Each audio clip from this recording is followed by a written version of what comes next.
তাই বিরোধিতা করে, কারণ তাদের কাছে কোনো ইস্যু নেই। এই রাজ্যে রিয়াং শরণার্থী, মিজোরাম থেকে আগত রিয়াং শরণার্থী চেয়ারম্যান ছিলেন অর্থাৎ প্রদ্যুৎ কিশোর দেববর্মন, তিনি কিছুদিন পূর্বে ওনার চেয়ারম্যান পদ থেকে ইস্তফা দিয়েছেন। ইন্টারলোকেটার আসবে কি আসবে না আসবে, আমরা এই ত্রিপুরা রাজ্যের ভারতীয় জনতা পার্টি আইপিএফটি সরকার চায় এই রাজ্যের জনজাতিদের উন্নয়ন। এর থেকে লজ্জার, এর থেকে দুঃখজনক আর কিছু হতে পারে না। নমস্কার, স্বাগত আপনাদের ত্রিপুরা নিউজ 8-এর পর্দায়। আমি আপনাদের সাথে আছি পূজা। রাজ্য রাজনীতি, আমরা প্রত্যেকেই জানি যে রাজ্য রাজনীতি নিয়ে রাজ্যের জনগণের অনেকটাই আকর্ষণ থাকে, পাশাপাশি জনগণের নানান প্রশ্নও থাকে। সেই অনুযায়ী সেই প্রশ্নগুলো খোলাসা বা স্পষ্টীকরণ তুলে ধরতে আমরা প্রতিনিয়ত রাজ্যের বুকে যারা নেতৃত্বরা রয়েছেন তাদের সাথে থাকি এবং তাদের সেই বিষয়গুলোতে প্রতিক্রিয়া কি তা আমরা তুলে ধরার চেষ্টা করি। আজকে আমরা এমন একজন ব্যক্তিত্বের সাথে রয়েছি যিনি নাকি রাজ্যে একটি গুরু দায়িত্ব পালন করছেন। বর্তমানে যে দল রাজ্যে শাসন ক্ষমতায় রয়েছে সেই দলেরই গুরু দায়িত্ব পালন করছেন যিনি, উনি আমাদের সাথে বর্তমানে রয়েছেন। বর্তমানে বিজেপি দলের যিনি দলীয় সভাপতি রয়েছেন রাজীব ভট্টাচার্য স্যার এই মুহূর্তে আমাদের সাথে রয়েছেন। স্যার, প্রথমেই স্বাগত আপনাকে ত্রিপুরা নিউজ 8। স্যার, প্রথমেই যে বিষয়টি আমরা জানতে চাইব, দলে আপনি গুরু দায়িত্ব পালন করছেন এবং আপনার হাত ধরে এমন অনেক বিষয় আমরা দেখতে পাচ্ছি যে বিভিন্ন রাজনৈতিক দল থেকে, বিরোধী দলগুলি থেকে অনেক নেতৃত্বরা দলে যোগদান করেছেন। কিছুদিন পূর্বে আমরা দেখতে পাই। আজকের দিনে দাঁড়িয়ে দল কতটুকু, দলের যে সাংগঠনিক শক্তি রয়েছে তা কতটুকু শক্তিশালী হয়ে উঠেছে? দেখুন, 2018-তে এই ত্রিপুরা রাজ্যে একটা পরিবর্তন হয়। 25 বছরের টানা কমিউনিস্টের শাসন, সেটাকে বিলুপ্তি ঘটিয়ে ভারতীয় জনতা পার্টির নেতৃত্বে, ভারতীয় জনতা পার্টি আইপিএফটির নেতৃত্বে সরকার ত্রিপুরা রাজ্যে প্রতিষ্ঠা হয়। প্রতিষ্ঠার পর একের পর এক পঞ্চায়েত থেকে শুরু করে সমস্ত জায়গাতে ভারতীয় জনতা পার্টির আমাদের জয় জয়কার হয় এবং 2023-এ আমাদের দ্বিতীয়বার সরকার, ভারতীয় জনতা পার্টি সরকার এই ত্রিপুরা রাজ্যে আবার মানুষ ভারতীয় জনতা পার্টিকে বিশ্বাস করে ক্ষমতায় এনেছে। তো মানুষ এখন বুঝতে পারছেন যে এই ত্রিপুরা রাজ্যে যদি ডেভেলপমেন্ট, ত্রিপুরা রাজ্যে যদি বিকল্প একটা নেতৃত্ব বা বিকল্প যদি সরকার হতে পারে, একমাত্র ভারতীয় জনতা পার্টি। ডাবল ইঞ্জিনের সরকার, কেন্দ্রে নরেন্দ্র মোদীজি সরকার, এই রাজ্যেও ভারতীয় জনতা পার্টি নেতৃত্বের সরকার, রাজ্যের মাননীয় মুখ্যমন্ত্রী ডক্টর মানিক সাহাজির নেতৃত্বের সরকার। এই দুই মিলে সরকার, ডাবল ইঞ্জিনের সরকার, মানুষের সমস্ত সমাজের প্রত্যেকটা অংশের মানুষের জন্য যেই জনকল্যাণমুখী কর্মসূচি বাস্তবায়নের লক্ষ্যে কাজ করছে। মানুষ বিশ্বাস করতে পেরেছে যে না, এই রাজ্যে কংগ্রেস সিপিএম যেই অবস্থান দেখিয়েছে তাতে মানুষ ভারতীয় জনতা পার্টিকেই পছন্দ করছেন। কারণ 2023-এর বিধানসভা নির্বাচনে দেখেছি, মানুষ দেখেছে, প্রত্যক্ষ করেছে যে না, এই ত্রিপুরা রাজ্যে কংগ্রেস এবং সিপিএম যেটা দুই মেরু ছিল, আজকে শুধু তাদের ব্যক্তিগত কয়েকজনের রাজনৈতিক চরিত্রকে চরিতার্থ করার জন্য, তাদের ব্যক্তিগত স্বার্থকে প্রাধান্য দিয়ে তারা জোট করেছিল। একটাই উদ্দেশ্য, বিজেপিকে রুখতে হবে। তো মানুষ তার উপযুক্ত জবাব দিয়েছে, মানুষ ভারতীয় জনতা পার্টিকে মেনে নিয়েছে। তাই দিকে দিকে একটাই লক্ষ্য যে না, ভারতীয় জনতা পার্টি, তাই সমস্ত যারা বিরোধী দল করে তারা ভারতীয় জনতা পার্টিতে দিকে দিকে সামিল হচ্ছেন এবং সংগঠনকে আরও মজবুত, আরও শক্তিশালী, যেখানে আমাদের দুর্বলতা ছিল সেই সমস্ত জায়গাতে আমরা সংগঠনকে শক্তিশালী করা এবং এই ত্রিপুরাকে এক ত্রিপুরা শ্রেষ্ঠ ত্রিপুরা গড়ার লক্ষ্যে আমাদের সংগঠন কাজ করছে।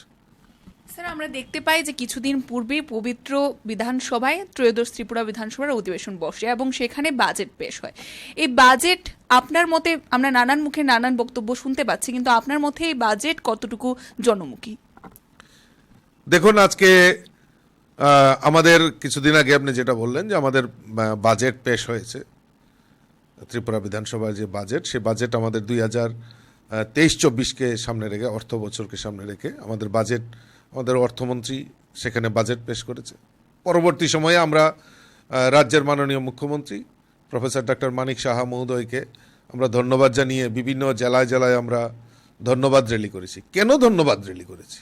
কারণ এই বাজেটে আমাদের রাজ্যের সরকার যে বাজেট এখানে পেশ করা হয়েছে, সেখানে সেই বাজেটে আমরা দেখেছি সমাজের প্রত্যেকটা অংশের মানুষের জন্য কিছু না কিছু আমাদের এই বাজেটে প্রভিশন রাখা হয়েছে। কৃষক থেকে শুরু করে, শ্রমিক থেকে শুরু করে, গরিব মেহনতি মানুষ থেকে শুরু করে সমস্ত অংশের, এবং ছাত্রছাত্রী থেকে শুরু করে বেকারদের কর্মসংস্থানের ক্ষেত্রে আমাদের এই বাজেটে সেটা প্রভিশন রাখা হয়েছে। তার জন্য আমরা ধন্যবাদ জানিয়েছি মাননীয় মুখ্যমন্ত্রীকে। সবচেয়ে বড় জিনিস যেটা আমরা দীর্ঘদিন ধরে আপনারা জানেন যে আমাদের এই ভারতবর্ষে গরিব মেহনতি মানুষের চিকিৎসার জন্য 5 লক্ষ টাকা পর্যন্ত আমাদের দেশের যশস্বী প্রধানমন্ত্রী আয়ুষ্মান ভারত প্রকল্পের মাধ্যমে 5 লক্ষ টাকা পর্যন্ত তাদের চিকিৎসা, গরিবদের চিকিৎসার ব্যবস্থা আমাদের ভারতবর্ষের প্রধানমন্ত্রী নরেন্দ্র মোদীজি করেছে। তো এই যে আমাদের ত্রিপুরা রাজ্য, এই ত্রিপুরা রাজ্যে কারা আয়ুষ্মান প্রকল্পে আওতায় এসেছে, যারা 2011-তে যে সেন্সাস হয়েছে সেই পরিসংখ্যান অনুযায়ী সেই আয়ুষ্মান কার্ডটা তাদের ফেসিলিটি পেয়েছে।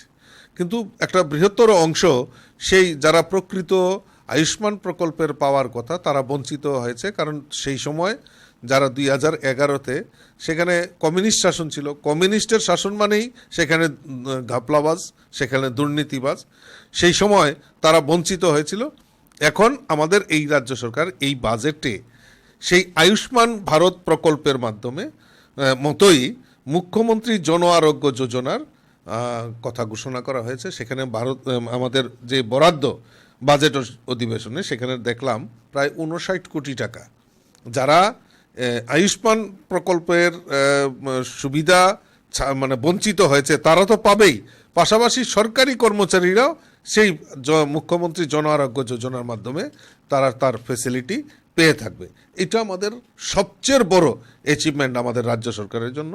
মুখ্যমন্ত্রী ইন্টিগ্রেটেড ক্রপ ম্যানেজমেন্ট প্রোগ্রাম, আমরা জানি রাজ্যের উৎপাদিত কৃষকদের আয় দ্বিগুণ থেকে 3 গুণ করার লক্ষ্যে আমাদের রাজ্য সরকার বিভিন্ন পরিকল্পনা গ্রহণ করেছেন। কৃষকদের উৎপাদিত ধান সরকার তার সহায়ক মূল্যে ক্রয় করছে। রাজ্যের উৎপাদিত আনারস বিদেশে পাঠানোর ব্যবস্থা আমাদের এগ্রিকালচার ডিপার্টমেন্ট করেছে। এই যে নানাবিধ প্রকল্প কৃষকদের জন্য করা হচ্ছে, কিষাণ সম্মান নিধি, তো সেই রকম প্রকল্পে আওতায় আমাদের কৃষকরা আজকে আয় দ্বিগুণ করা হচ্ছে। এবং বিশেষ করে এই ক্রপ ম্যানেজমেন্টের মাধ্যমে আউশ, আমন, ধানের যে আমাদের বাজার রয়েছে সেখানে কৃষকরা যাতে লাভান্বিত হয় তার জন্য 1.16 লক্ষ হেক্টর জমিকে মডার্ন এই প্রকল্পের আওতায় আনা হবে, যার জন্য রাজ্যের প্রায় 10 কোটি টাকার মতো সেখানে বাজেট রেখেছে। তারপর প্রাণী সম্পদ বিকাশ দপ্তরে বলুন, আমাদের মৎস্য মাছ উৎপাদনের জন্য সেখানে বাজেটে প্রভিশন রাখা হয়েছে। মুখ্যমন্ত্রী কন্যা আত্মনির্ভর যোজনা, এই যোজনার মাধ্যমে যারা উচ্চ মাধ্যমিক, যারা মেয়েরা, ছাত্রীরা বিশেষ করে উচ্চ মাধ্যমিকে ভালোভাবে উত্তীর্ণ হয়েছেন, এরকম 100 জন আমাদের ছাত্রীকে একটি করে স্কুটার দেওয়ার পরিকল্পনা আমাদের সরকার নিয়েছে। মুখ্যমন্ত্রী ক্রীড়া উন্নয়ন প্রকল্প, এই উন্নয়নের মাধ্যমে এই রাজ্যের ক্রীড়াপ্রেমী যারা রয়েছেন, খেলোয়াড় যারা রয়েছেন, তাদেরকে বেশি করে তাদেরকে সুন্দরভাবে তারা যাতে অনুশীলন করতে পারে এবং তারা যাতে বিভিন্ন জায়গায় পার্টিসিপেট করতে পারে, এই রাজ্যের নামকে উজ্জ্বল করতে পারে, তার জন্য সেখানে মুখ্যমন্ত্রী ক্রীড়া উন্নয়ন প্রকল্প নাম দিয়ে সেখানে 8 কোটি টাকার প্রভিশন বাজেটে রাখা হয়েছে। মুখ্যমন্ত্রী জনজাতি উন্নয়ন মিশন, এটা আমাদের কাছে সবচেয়ে বড় জিনিস। যেটা আজকে যারা অন্যান্য বিরোধী দল, যারা জনজাতি অংশের মানুষ, তারা বলছেন তাদের জন্য কোনো প্রভিশন রাখা হয়নি। গতকালকে আমাদের মাননীয় যিনি এগ্রিকালচার মিনিস্টার মাননীয় রতনলাল নাথ এবং আমাদের রামপদ জমাতিয়া পরিষ্কার সুন্দর ভাষায় উনি বলে দিয়েছেন যে এই বাজেটে আমাদের জনজাতি উন্নয়নের জন্য কি কি ব্যবস্থা রাখা হয়েছে। আমি ছোট্ট করে বলছি যে মুখ্যমন্ত্রী জনজাতি উন্নয়ন মিশন, এই মিশনের মাধ্যমে আমাদের রাজ্যের জনজাতি এলাকায় শিক্ষা, স্বাস্থ্য, রাস্তাঘাট, পুষ্টি, স্বাস্থ্যবিধি, পানীয় জলের উপর বিশেষ নজর দিয়ে প্রায় এই অর্থ বছরে 2023-24 অর্থ বছরে সেখানে 30 কোটি টাকার প্রভিশন বাজেটে রাখা হয়েছে। মুখ্যমন্ত্রী স্যাটেলাইট টাউন ডেভেলপমেন্ট প্রকল্প, মুখ্যমন্ত্রী নগর উন্নয়ন প্রকল্প, যার জন্য এই বাজেটে প্রায় 120 কোটি টাকার বাজেট সেখানে রাখা হয়েছে। মুখ্যমন্ত্রী আকাঙ্ক্ষা প্রকল্পে যারা IAS এবং জনজাতি, বিশেষ করে জনজাতি অংশের মানুষ, ছাত্রছাত্রী যারা রয়েছেন, আইএএস আইপিএস পরীক্ষা যাতে দিতে পারে, তাদের একটা প্রকল্পের মাধ্যমে মুখ্যমন্ত্রী সহায়তা করার যে কাজ, সেটা আমাদের বাজেট প্রভিশনে রাখা হয়েছে। আমাদের কাছে একটা সবচেয়ে বড় চ্যালেঞ্জ সমাজের কাছে, সেটা হলো নেশা। এই নেশা আসক্ত, আমাদের সরকার ইতিমধ্যেই জানেন নেশামুক্ত ত্রিপুরা গড়ার লক্ষ্যে বিভিন্ন কর্মসূচির মাধ্যমে যারা নেশার সঙ্গে জড়িত, নেশার কারবারি, তাদেরকে ধরপাকড় এবং এই নেশা যাতে বন্ধ হয় তার ব্যবস্থা আমার রাজ্য সরকার নিচ্ছে। তো ঠিক যারা নেশার সঙ্গে নেশা আসক্ত হয়ে গেছে তাদেরও তো তাদেরও পুনরুত্থান করার জন্য আমাদের রাজ্য সরকার ইতিমধ্যে আমাদের 8টি জেলা রয়েছে, তো এই 8টি জেলাতেই 50 আসন বিশিষ্ট নেশামুক্তি কেন্দ্র স্থাপন করার জন্য ইতিমধ্যে আমাদের রাজ্য সরকার সেখানে ব্যবস্থা গ্রহণ করা হয়েছে। এরকম নানাবিধ প্রকল্প আমাদের নতুন করে জেলা শাসক কার্যালয় উদয়পুর, ধর্মনগরে নতুন করে জেলা শাসকের অফিস সেখানে করা হবে। নতুন একটা প্রায় 100 কোটি টাকা ব্যয়ে, যেটা আপনারা দেখেছেন, মাননীয় মুখ্যমন্ত্রী কিছুদিন আগে জায়গা পরিদর্শন করেছেন, ইউনিটি মল, যেখানে সমস্ত ভারতবর্ষের থেকে এখানে ওয়ান ডিস্ট্রিক্ট ওয়ান প্রোডাক্ট নিয়ে সেখানে একটা ইউনিটি মল সেখানে নির্মাণ করা হবে, যার বাজেট ধরা হয়েছে 100 কোটি টাকা। নতুন করে 4টি নতুন মোটর স্ট্যান্ড, অত্যাধুনিক মোটর স্ট্যান্ড নির্মাণ করার ব্যবস্থা আমাদের রাজ্য সরকার নিয়েছে বাজেটে। সেটা গন্ডা তুইসা, আমাদের জিরানিয়া, মেলাঘর এবং জোলাইবাড়িতে সেখানে 4টি নতুন মোটর স্ট্যান্ড নির্মাণ করা হবে, যার জন্য 25 কোটি টাকা ব্যয় করা হবে। তো এই যে জনকল্যাণমুখী বাজেট আমাদের রাজ্যের মাননীয় মুখ্যমন্ত্রী সেখানে বিধানসভায় পেশ করেছেন, আমরা ধন্যবাদ জানাই রাজ্যের মুখ্যমন্ত্রীকে এবং রাজ্য সরকারকে। এবং আগামী দিন এই বাজেট আমাদের এই ত্রিপুরা রাজ্যের, আমরা যে সবকা সাথ সবকা বিকাশ এবং সবকা বিশ্বাসের যে মন্ত্র, মোদিজির যে মন্ত্র, সেই মন্ত্র নিয়ে আমরা এগিয়ে যাব, এটাই আমাদের মূল লক্ষ্য। পবিত্র বিধানসভার অধিবেশনের প্রথম দিনই আমরা দেখতে পাই যে বিরোধীদের অনেকটা চোরা হয়ে উঠতে আমরা দেখতে পাই। যিনি 6 আগরতলা বিধানসভা কেন্দ্রের বিধায়ক রয়েছেন, তিনি পবিত্র বিধানসভায় গঙ্গা জল ছিটিয়েছিলেন। তার পাশাপাশি দেখতে পাই আমরা যে অন্যান্য দলের যে বিরোধীরা ছিলেন তারা টেবিলে চড়ে বসেন। এই বিরোধীদের এই ধরনের কার্যকলাপকে আপনি কিভাবে দেখছেন? একদম নিন্দনীয়, কারণ আমাদের গণতন্ত্রের পীঠস্থান হচ্ছে আমাদের পবিত্র বিধানসভা। আর যারা আজকে দাবি করছে দীর্ঘদিন ধরে এই ত্রিপুরা রাজ্যে বিরোধী দলের ভূমিকা পালন করছেন, তারা বিধায়ক হয়েছেন, তো এইটাই তাদের শিক্ষা। তার জন্যই তাদেরকে এই ত্রিপুরা রাজ্যের মানুষ এবার উচিত শিক্ষা দিয়েছে। তো এই যে আচরণ, দেখুন, বিরোধী দল থাকবে, বিরোধী দলের ভূমিকা হবে সরকারের প্রতিবিম্ব, সরকারের কনস্ট্রাকটিভ জিনিস নিয়ে আলোচনা হবে সেখানে। আমরা সবাই জানি, আমরা এবার বিধানসভায় আমরা পরিলক্ষিত করলাম যে টেবিলের উপর দাঁড়িয়ে নৃত্য করা, এই যে অসভ্য গালিগালাজ করা, এটা কিসের লক্ষণ? এটা মানুষ উপলব্ধি করতে পেরেছে, দেখতে পেরেছে যে এই নাকি এই তাদেরকে বিশ্বাস করে এই ত্রিপুরা রাজ্যের মানুষ পবিত্র বিধানসভায় পাঠিয়েছে। আর তাদের এসব আচরণ মানুষ পরিলক্ষিত করেছে এবং আগামী দিন তাদের সুযোগ্য জবাব দেওয়ার জন্য এই ত্রিপুরা রাজ্যের মানুষ তৈরি আছে। আমরা দেখতে পাই সিপিআইএম দলের যিনি রাজ্য সম্পাদক অর্থাৎ জিতেন্দ্র চৌধুরী, তিনি বলছেন যে বাজেটে এডিসির জন্য কিছুই নেই এবং 9 লক্ষ বেকারদের জন্য কিছু ব্যাখ্যা করা হয়নি। এ বিষয়ে আপনার কি প্রতিক্রিয়া থাকে? দেখুন, গতকালকে আমরা প্রেস মিট করে আমরা জনজাতি উন্নয়নের জন্য আমরা কি কাজ করব, এই বাজেটে কত টাকা প্রভিশন রাখা হয়েছে, সেটা আমরা সুবিস্তারিত আলোচনা রেখেছি। আরেকটা জিনিস কি, তারা ডিভিশন চায়। এই যে বাজেট আপনার সামনে আমি কয়েকটা মোটা অঙ্কের কথা বললাম, যেমন আমরা 4টে মোটর স্ট্যান্ড করব। কোথায় করব? এডিসি এলাকায়, একটা গন্ডা তুইসা, একটা মেলাঘর, একটা জুলাইবাড়ি। তো জুলাইবাড়ি আর গন্ডা তুইসা কি এডিসির বাইরে? তো তারা মানে কনস্ট্রাকটিভ আলোচনা, নেগেটিভ আলোচনা করতে করতে তাদের এমন অভ্যস্ত হয়ে গেছে, বিরোধিতা করতে হবে তাই বিরোধিতা করে, কারণ তাদের কাছে কোনো ইস্যু নেই, তাদের পায়ের তলার মাটি চলে গেছে। তো সেই কারণে তো আজকে তারা বিরোধী দলের মানে আজকে জিতেন বাবুরা যে 25 বছর এই রাজ্যের বুকে রাজত্ব করেছে, রাজত্ব করার ফলে এই রকম পাপ ওনারা করেছেন যে আজকে তারা বিরোধী দলের তকমা পর্যন্ত হারিয়েছে। আর 2023-এ যেই কংগ্রেস সারা ভারতবর্ষের ডুবন্ত তরি, আজকে সেই কংগ্রেসের লেজুর বৃত্তি করে তারা নির্ভর করে, কংগ্রেসের উপর নির্ভর করে তাদের নির্বাচন লড়তে হয়েছে। এর থেকে লজ্জার, এর থেকে দুঃখজনক আর কিছু হতে পারে না। আমরা চাই, দেখুন, আমরা পরিষ্কার, একটা কথা পরিষ্কার, আমরা এই ত্রিপুরা রাজ্যের ভারতীয় জনতা পার্টি আইপিএফটি সরকার চায় এই রাজ্যের জনজাতিদের উন্নয়ন হোক। আমরা ত্রিপুরা রাজ্যের আমরা উন্নয়নের কথা বলবো, আর জনজাতিদেরকে বাদ দিয়ে এই রাজ্যের উন্নয়ন কোনোদিনও সম্ভব না, সেটা আমরা দৃঢ় চিত্তে বলতে পারি এবং সবচেয়ে বেশি আমরা বিশ্বাস করি। 13,000 কোটি টাকা আপনারা জানেন প্রাক্তন অর্থমন্ত্রী আমাদের নির্মলা সীতারামনজি এই এডিসি উন্নয়নের জন্য সেই খাতে দেওয়া হয়েছে, আর্থিক সাহায্য দেওয়া হয়েছে।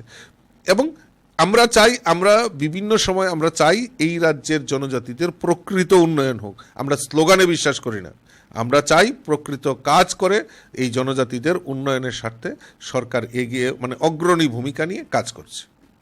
স্যার, আমরা দেখতে পাই যে এই একই প্রশ্ন যিনি তিপ্রামথা দলের চেয়ারম্যান ছিলেন কিন্তু বর্তমানে নেই, অর্থাৎ প্রদ্যুৎ কিশোর দেববর্মন, তিনি বলেন যে এডিসিতে 2.7% শুধুমাত্র বাজেটের থেকে দেওয়া হয়েছে, এবং যেখানে তিনি ব্যাখ্যা করেন যে 67% এরিয়া রয়েছে এডিসিতে তিপ্রাসাদের এবং 35% সেখানে পিপল রয়েছে। তো সেখানে দাঁড়িয়ে এই 2.7% দেওয়ায় তা নাকি সরকারি কর্মচারীদের বেতন দিতেই চলে যায় এবং এডিসিতে ডেভেলপমেন্ট এই কারণেই নাকি সম্ভব হচ্ছে না। সেখানে আপনার প্রতিক্রিয়া কি থাকবে? ডেভেলপমেন্ট ইস্যুতে তো আমাদের সরকার প্রভিশন রেখেছে, বাজেটে তার প্রভিশন রয়েছে।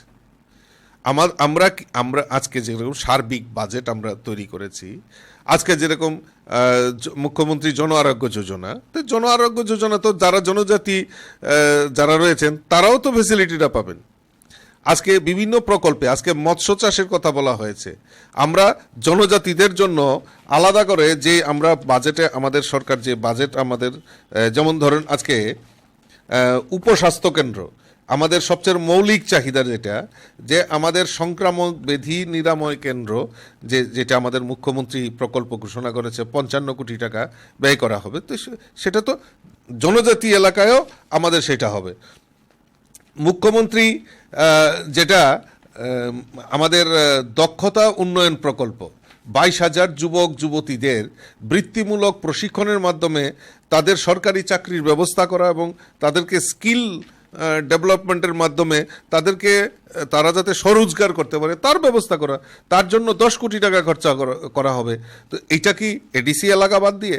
মুখ্যমন্ত্রী প্রাণী বিকাশ যোজনার মাধ্যমে সেখানেও আমাদের এই রাজ্যের বরাদ্দের প্রায় 10 কোটি টাকা সেখানে প্রভিশন রাখা হয়েছে 2023-24 অর্থ বছরে, সেখানে তো জনজাতিদেরও সেখানে উন্নয়নের জন্য রাখা হয়েছে।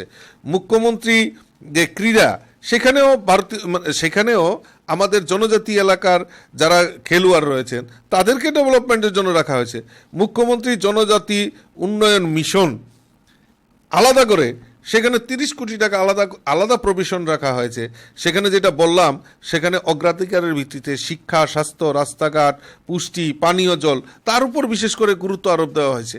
অভিযোগটা করতে পারে, কিন্তু অভিযোগ করার মতো কনস্ট্রাকটিভ রাস্তা থাকতে হবে, এবং শুধু টাকা দিলেই হবে না, টাকার হিসাবও সঠিকভাবে, ইউটিলাইজেশনও সঠিকভাবে নির্মাণ করতে, সঠিকভাবে দিতে হবে। এটাই দেশের প্রসিডিউর এবং দেশের ল রয়েছে। তো উনি যদি বলে থাকেন যে রাজ্য সরকার ডিভিশন কেন করছেন, যে বাজেট রাখা হয়েছে এই বাজেট তো হোল ত্রিপুরার জন্য, তো উনি কি আলাদা করে এডিসির জন্য বাজেট উনি চান নাকি? যদি কোনো প্রয়োজন থাকে, আমাদের রাজ্যের সরকার এবং রাজ্যের মাননীয় মুখ্যমন্ত্রী থেকে শুরু করে সকলেই জানেন যে আমাদের জনজাতিদের, আমি যে প্রথম কথাটা বললাম, যে এই রাজ্যের বিকাশ তখনই সম্ভব যখন জনজাতিদের ডেভেলপমেন্ট হবে। আমরা দেখতে পাই যে বিশেষভাবে রাজ্য রাজনীতি বর্তমানে তোড়পাল রয়েছে তিপ্রামথা এবং তাদের যে ডিমান্ড গ্রেটার তিপ্রাল্যান্ডকে নিয়ে। এই গ্রেটার তিপ্রাল্যান্ডের বিষয়টি বা যে দাবিটা, তা আপনি কতটুকু যুক্তিযুক্ত বলে মনে করেন? দেখুন, আমরা স্বাধীনতার পর থেকে এই ত্রিপুরা রাজ্য আমাদের কাছে উপেক্ষিত ছিল। সারা উত্তর পূর্বাঞ্চল উপেক্ষিত ছিল, বিশেষ করে আমাদের এই ত্রিপুরা রাজ্যও আমাদের উপেক্ষিত ছিল। ভারতীয় জনতা পার্টি অর্থাৎ দেশের প্রধানমন্ত্রী নরেন্দ্র মোদীজি সরকার আসার পর একটিস্ট নর্থ ইস্ট, তার মধ্যে বিশেষ করে এই ত্রিপুরা রাজ্যকে মোদিজি বেছে নিয়েছেন এবং এই ত্রিপুরা রাজ্যের উন্নয়নের জন্য বিভিন্নভাবে আমাদের ভারতবর্ষের প্রধানমন্ত্রী আমাদেরকে সহযোগিতা করছেন। আমরা এই স্বাধীনতার পর থেকে বিভিন্ন সময়ে বিভিন্ন স্লোগান আমরা শুনেছি। কেউ স্বাধীন ত্রিপুরার কথা বলেছেন, কেউ গ্রেটার ত্রিপুরা ল্যান্ডের কথা বলেছেন, কেউ আলাদা ত্রিপুরা ল্যান্ডের কথা বলেছেন, কিন্তু প্রকৃতপক্ষে জনজাতিদের উন্নয়ন হোক, ডেভেলপমেন্ট হোক, সেই ইস্যু নিয়ে কিন্তু কেউ কথা বলে না। জনজাতিদের বিকাশের জন্য একমাত্র ভারতীয় জনতা পার্টি কোনো স্লোগানে বিশ্বাস করে না। ভারতীয় জনতা পার্টি বিশ্বাস করে জনজাতিদের কিভাবে উন্নয়ন করতে হবে।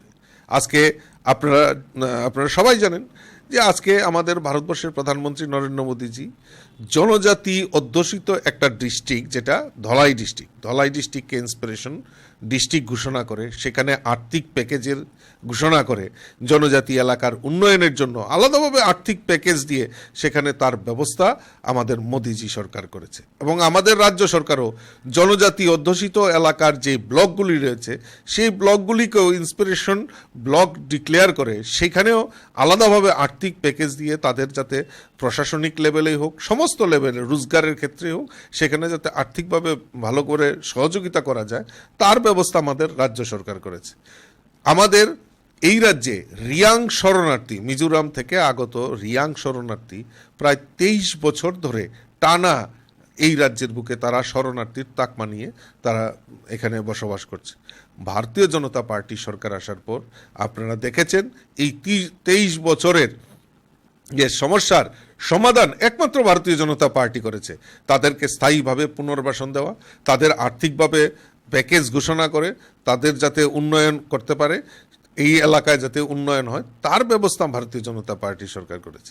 জনজাতি ছাত্রছাত্রীরা বিভিন্ন ডিস্ট্রিক্ট হোস্টেলে এসে পড়াশোনা করেন, তাদের স্টাইপেন্ড বৃদ্ধির কথাই হোক আমাদের ভারতীয় জনতা পার্টি সরকার করেছে।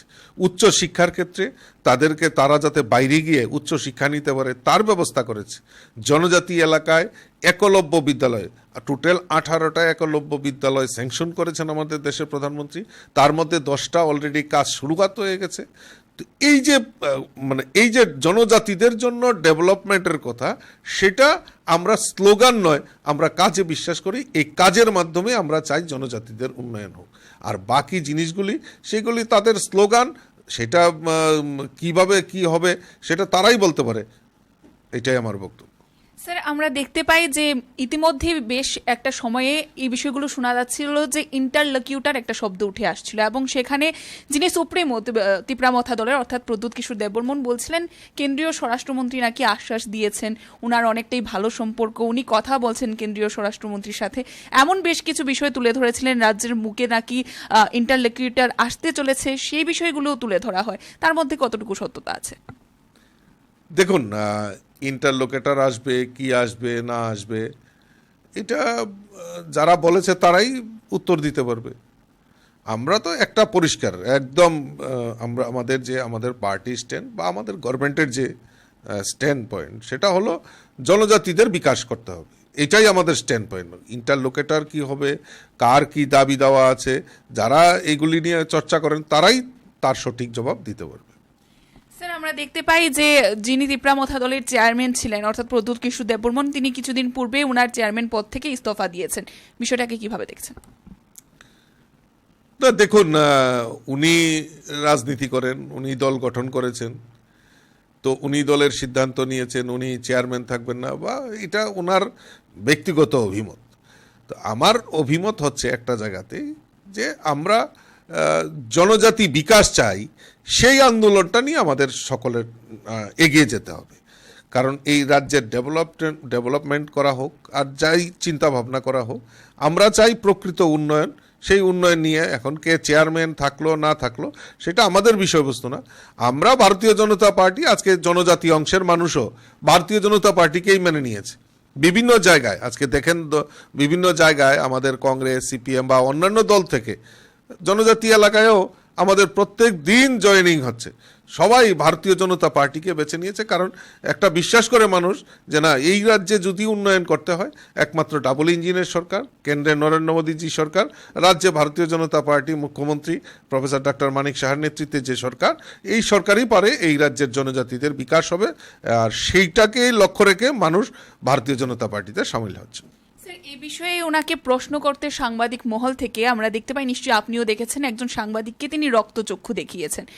এই ধরনের প্রশ্নের পর জবাব দেওয়াটাই কিন্তু যারা নেতৃত্বরা রয়েছেন তাদের দায়িত্ব থেকে থাকে, কিন্তু আমরা দেখতে পাই সাংবাদিককে তিনি রক্তচক্ষু দেখায় এবং প্রেস ক্লাবও সেই বিষয়ে অনেকটাই নিন্দা জানিয়েছেন। এই বিষয়টা করাটা ওনার কতটুকু সঠিক হয়েছে? না দেখুন, এটা তো নিশ্চয়ই গণতন্ত্রের চতুর্থ স্তম্ভ। আমি মনে করি গণতন্ত্রের চতুর্থ স্তম্ভ হিসাবে আমরা সাংবাদিকদের আমরা মানি, এবং এই রাজ্যে সাংবাদিকদের একটা ভূমিকা থাকে এবং সরকারের প্রতিবিম্ব হিসেবেও তারা কাজ করে গণতন্ত্রের চতুর্থ স্তম্ভ। তো সেইভাবে গণতন্ত্র চতুর্থ স্তম্ভের উপর আঘাত আসুক সেটা আমরাও চাই না। তো আপনারা দেখেছেন যে পবিত্র বিধানসভায়ও তাদের দলেরই কিছু বিধায়ক মানে এই পবিত্র বিধানসভাটাকে অপবিত্র করার চেষ্টা করছে। তো এই যে জিনিসগুলি, এইগুলি শুভনীয় না। এই রাজ্যের মানুষ কোনো জাতি হোক আর বাঙালি হোক, কেউ এটাকে মেনে নিতে পারে না। কেউ এটা মানে সভ্য সমাজে এরকম আচরণ কেউ এটা মেনে নিতে পারে না। স্যার, আমরা দেখতে পাচ্ছি এডিসিতে বর্তমানে যিনি সিএম রয়েছেন পূর্ণচন্দ্র জমাতিয়া, ওনার বিরুদ্ধে বেশ কিছু এলিগেশন উঠে আসছে। এমনটাও শোনা যায় যে শাসক দল বিজেপি আরডি ব্লক থেকে যে রাস্তাগুলো বানিয়ে দিয়েছেন সেই রাস্তাগুলো দেখিয়ে এডিসির থেকে আত্মসাৎ করেছেন তিনি অর্থ। এই এলিগেশন বিষয়ে আপনি কি বলবেন? দেখুন, এডিসি গঠনের পর আমাদের রাজ্য সরকার অনেক কিছু ফান্ড সেখানে দিয়েছে। আমাদের প্রাক্তন মুখ্যমন্ত্রী এই এডিসি এলাকায় খুমলুঙে অত্যাধুনিক একটা হসপিটাল নির্মাণের জন্য উনি সেখানে 30 কোটি টাকা দিয়েছেন। কিন্তু আমি এখন পর্যন্ত আমি জানি না যে এখন পর্যন্ত সেই তার কি প্রস্তাবিত কি হয়েছে না হয়েছে। তো আমার এবং বিভিন্ন প্রকল্পের নামে আমাদের এই এডিসি এলাকার উন্নয়নের জন্য অনেক অর্থ সেখানে দেওয়া হয়েছে, কিন্তু তার যে সঠিক কাজ সেই সঠিক কাজ হচ্ছে না বলেই আপনারা দেখেছেন যে আমাদের জনজাতি মোর্চা বিভিন্ন সময় নির্বাচনের আগে বিভিন্ন সময় আন্দোলনও করেছে। আমরা জোনাল ডেপুটেশন দিয়েছি, আমরা ব্লক লেভেলে ডেপুটেশন দিয়েছি, পরবর্তী সময়ে আমরা গভর্নরের কাছেও আমরা একটা ডেপুটেশন দিয়েছি। আগরতলাতে একটা বিশাল মিছিল করে জনজাতির মোর্চার তারা সেখানে গভর্নরের কাছে তার ডেপুটেশন দিয়েছে।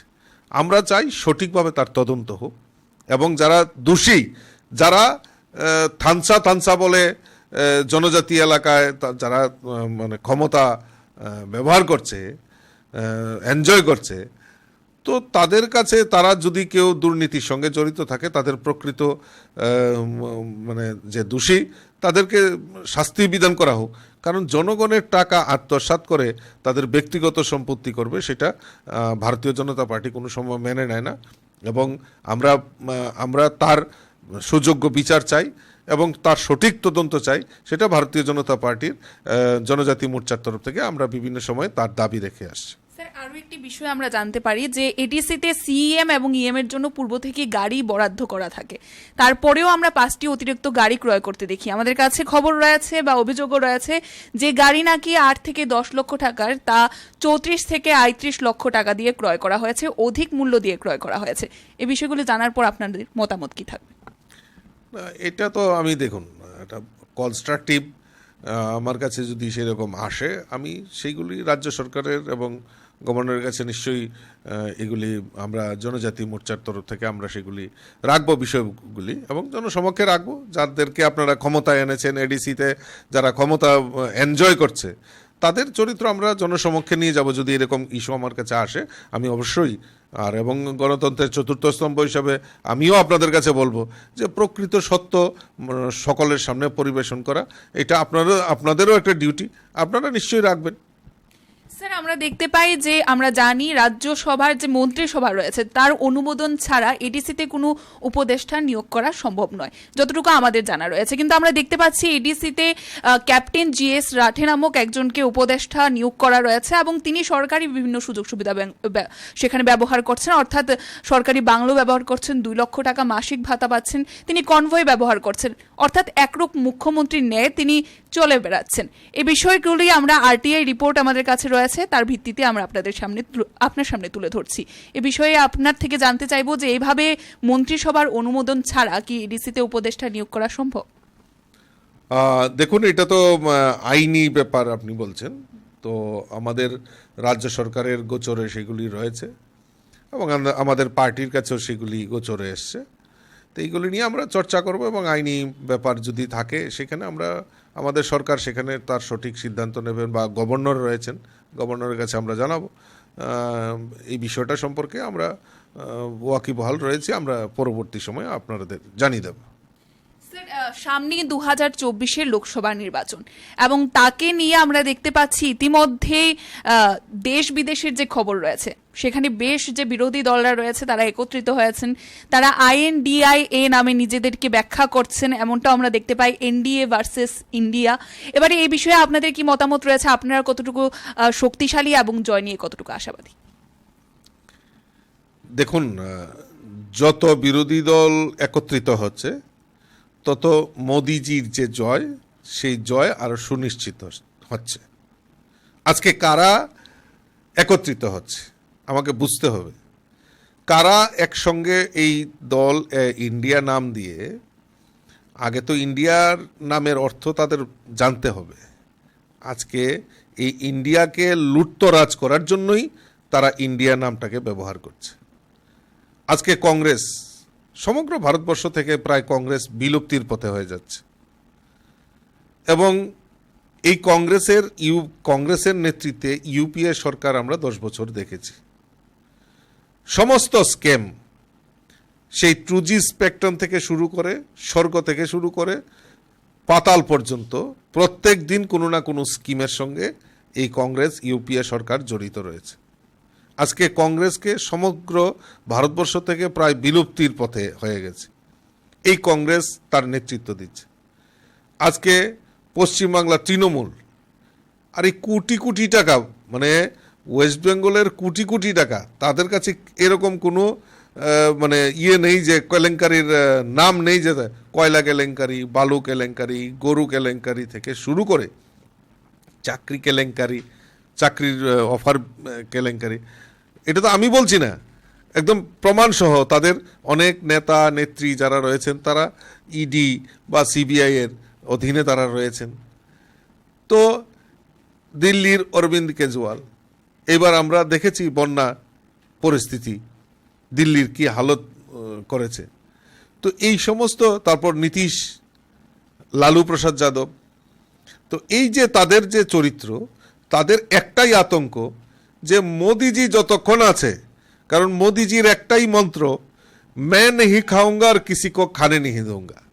তো ওই খানে नहीं दूंगा, ওই যে স্লোগানটা, এই মোদিজি যতক্ষণ আছে ভারতবর্ষে তাদের সমস্ত কামাই বাণিজ্য বন্ধ হয়ে যাবে। তো এই যে বন্ধ হয়ে যাবে, এই যে বন্ধ জিনিসটা, তো তারা যাতে তাদের দোকানদারি চালিয়ে রাখতে পারে, তাদের ভ্রষ্টাচার যাতে করতে পারে এবং দেশকে যাতে লুটতে পারে, তার জন্যই তারা সব একত্রিত হচ্ছে। কারণ মোদিজি থাকলে সেটা সম্ভব নয়। কারণ 9 বছর ভারতবর্ষের প্রধানমন্ত্রী নরেন্দ্র মোদিজি, একটাও কেউ বলতে পারবে না যে সেখানে স্ক্যাম হয়েছে। আমরা গর্ব করতে পারি ভারতবাসী হিসেবে, 2014 আগে ভারতবর্ষের অর্থনৈতিক বুনিয়াদে সারা বিশ্বের মধ্যে 10 নম্বরে ছিল, আজকে মোদিজির কল্যাণে সেখানে 5 নম্বরে উঠে এসছে। আমরা G20 কোনোদিন ভাবতে পারিনি ভারতবর্ষের মানুষ যে G20-র সফল মিটিং প্রেসিডেন্ট ভারতবর্ষ করবে, সেটা কোনোদিনও ভারতবর্ষের মানুষ সেটা ভাবতে পারেনি, যেটা মোদিজির নেতৃত্বে হয়েছে। আজকে বিদেশের মাটিতে আমরা দেখতাম, একটা সময় যেত যে বিদেশের মাটিতে আমাদের ভারতবর্ষের প্রধানমন্ত্রীরা গিয়ে আমেরিকায় গিয়ে আমেরিকার প্রেসিডেন্টের সঙ্গে দেখা করবে, ওয়েটিং রুমে ওয়েট করতে হতো। আর এখন আমেরিকার প্রেসিডেন্ট দৌড়ে চলে আসেন যে মোদিজি কখন যাবে। বিভিন্ন বিদেশে অস্ট্রেলিয়াতে গেছেন, ওই সেখানে যাওয়ার পর মোদিজিকে বলছেন বস হিসেবে সম্বোধন করছেন। কোনো একটা জায়গায় বিদেশে, আমার দেশটার নাম এখন মনে পড়ছে না, ওইখানকার প্রেসিডেন্ট এসে মোদিজির পায়ে ধরে প্রণাম করছেন। অর্থাৎ আমাদের মোদিজির উপর এই 9 বছরে এই ভারতবর্ষের এবং সারা পৃথিবীতে আমাদের ভারতবর্ষের মানকে যেভাবে উজ্জ্বল করেছে মোদিজি, তো আমার দৃঢ় বিশ্বাস যত শক্তি এক জায়গায় হোক না কেন, মোদিজির যত শক্তি এক জায়গায় হবে, মোদিজির আরও সিট সেখানে, মানে মোদিজির জয় আরও বেশি সুনিশ্চিত হবে। সেটা ভারতবর্ষের মানুষ তৈরি হয়ে গেছে। 2024-এ আবারও ভারতীয় জনতা পার্টির নেতৃত্বে, মোদিজির নেতৃত্বে সরকার এবং দেশ পরিচালিত হবে। স্যার, আমরা দেখতে পাই 2023-এর বিধানসভা নির্বাচনের পূর্বে রাজ্যের বুকে মন্ত্রিসভার পরিবর্তন হয়েছিল। ইতিমধ্যে আমাদের কাছে সূত্রের খবর রয়েছে আবারও নাকি মন্ত্রিসভার পরিবর্তন হতে আমরা দেখতে পারি, তার কতটুকু সত্যতা রয়েছে কেন্দ্রীয় রাজ্যের? না, সেরকম আমার কাছে, তো আপনাদের কাছে থাকতে পারে, কিন্তু আমার কাছে সেরকম কোনো খবর নেই। সেটি আমাদের কেন্দ্রীয় নেতৃত্ব রয়েছেন, তারা চিন্তা ভাবনা করেন, তাদের সিদ্ধান্তই আমরা সিদ্ধান্ত মেনে নিই। স্যার, একেবারে অবশেষে ত্রিপুরাবাসীর জন্য আপনি কি বার্তা রাখবেন? একটাই বার্তা রাখবো যে আমাদের সামনেই একটা বড় যে উৎসব, লোকসভা নির্বাচন 2024-এ। আর আমরা চাই যে ভারতবর্ষের যেভাবে উন্নয়ন হচ্ছে, বিশেষ করে আমরা ত্রিপুরাবাসী হিসাবে গর্ববোধ করতে পারি। মোদিজি 2014-তে প্রধানমন্ত্রী হওয়ার পর 2016 সালের মধ্যে, অর্থাৎ 2 বছরের মাথায় আমাদের ব্রডগেজ কানেক্টিভিটি হয়েছে।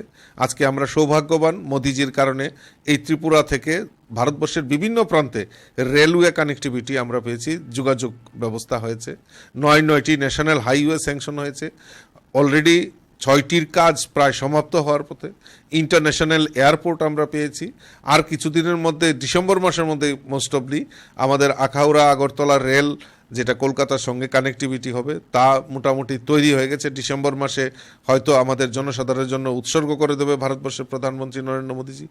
তো এই যে বিভিন্ন নানাবিধ প্রকল্পের মাধ্যমে এই রাজ্যকে উন্নয়নের জন্য মোদীজি আমাদেরকে যেভাবে সহযোগিতা করেছেন, তো আমি চাইবো আপনাদের মাধ্যমে সারা ত্রিপুরা রাজ্যের মানুষ জাগ্রত হয়ে আমাদের ভারতবর্ষের প্রধানমন্ত্রী নরেন্দ্র মোদীজিকে আবারও দেশের প্রধানমন্ত্রী আমরা বানাবো, এবং এই ত্রিপুরা রাজ্য থেকে 2টি লোকসভা আসনে ভারতীয় জনতা পার্টির প্রার্থীকে বিপুল ভোটে জয়যুক্ত করে মোদীজির হাতকে শক্তিশালী করব। এই আহ্বানটুকু আমরা আপনাদের মাধ্যমে রাখতে চাইছি। অসংখ্য অসংখ্য ধন্যবাদ স্যার, আপনি অনেকটাই গুরুদায়িত্ব পালন করছেন, তার মধ্য থেকেও গুরুত্বপূর্ণ সময় দেওয়ার জন্য ধন্যবাদ। আমরা একেবারে এতক্ষণ পর্যন্ত আপনাদের সামনে তুলে ধরার চেষ্টা করেছি রাজ্যের জনগণের মনে যে প্রশ্নগুলো রয়েছে, এবং সেই প্রশ্নগুলির ভিত্তিতে রাজ্যে বর্তমানে যে দল ক্ষমতায় রয়েছে সেই দলের যিনি গুরুদায়িত্ব পালন করছেন সভাপতি পদে, ওনার কি প্রতিক্রিয়া রয়েছে তা আমরা দেখানোর চেষ্টা করেছি। এখনকার মতো আমাদের এই অনুষ্ঠান আমরা এখানেই শেষ করছি। পরবর্তী বিভিন্ন আপডেটস দেখতে অবশ্যই চোখ রাখবেন ত্রিপুরা নিউজ 8-এর পর্দায়। নমস্কার।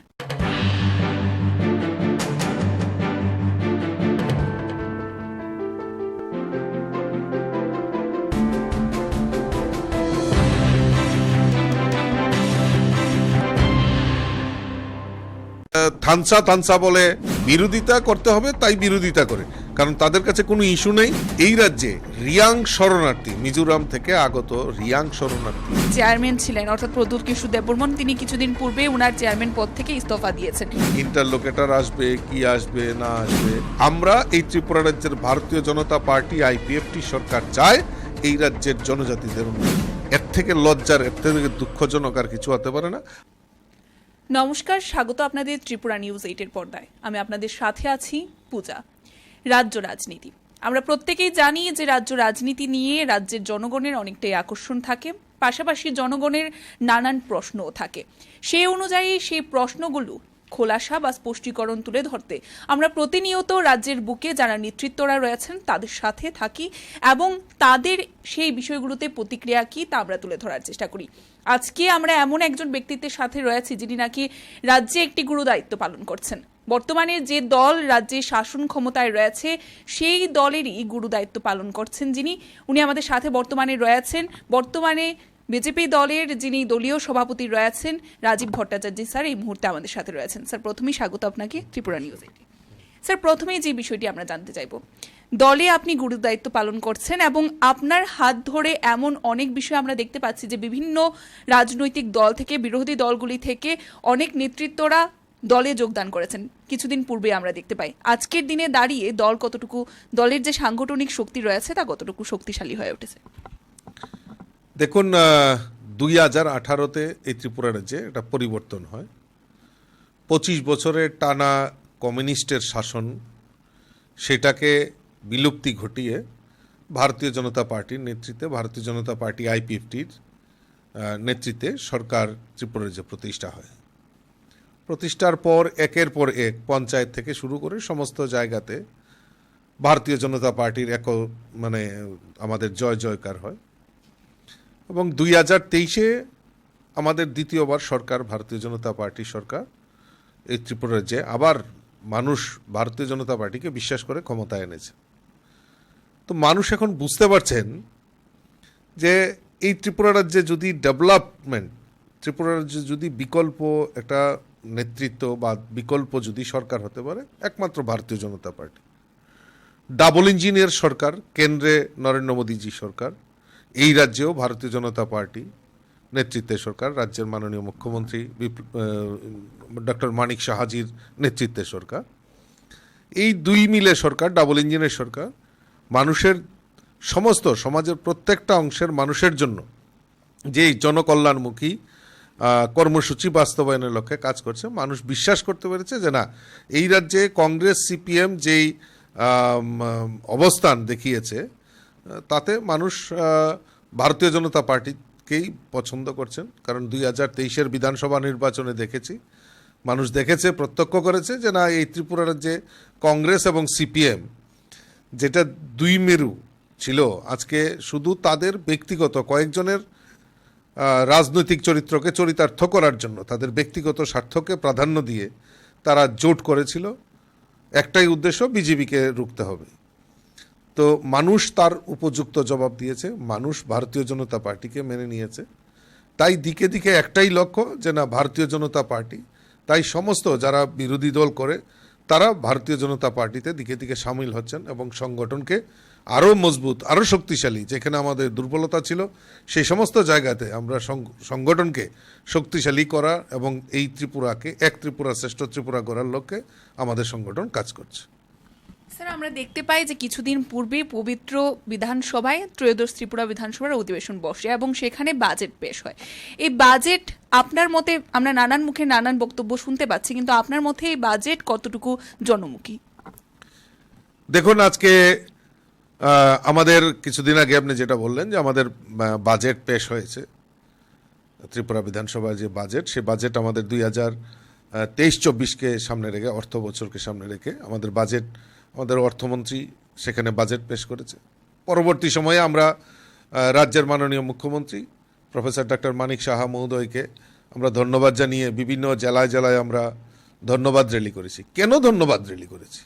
কারণ এই বাজেটে আমাদের রাজ্যের সরকার যে বাজেট এখানে পেশ করা হয়েছে, সেখানে সেই বাজেটে আমরা দেখেছি সমাজের প্রত্যেকটা অংশের মানুষের জন্য কিছু না কিছু আমাদের এই বাজেটে প্রভিশন রাখা হয়েছে। কৃষক থেকে শুরু করে, শ্রমিক থেকে শুরু করে, গরিব মেহনতি মানুষ থেকে শুরু করে সমস্ত অংশের, এবং ছাত্রছাত্রী থেকে শুরু করে বেকারদের কর্মসংস্থানের ক্ষেত্রে আমাদের এই বাজেটে সেটা প্রভিশন রাখা হয়েছে। তার জন্য আমরা ধন্যবাদ জানিয়েছি মাননীয় মুখ্যমন্ত্রীকে।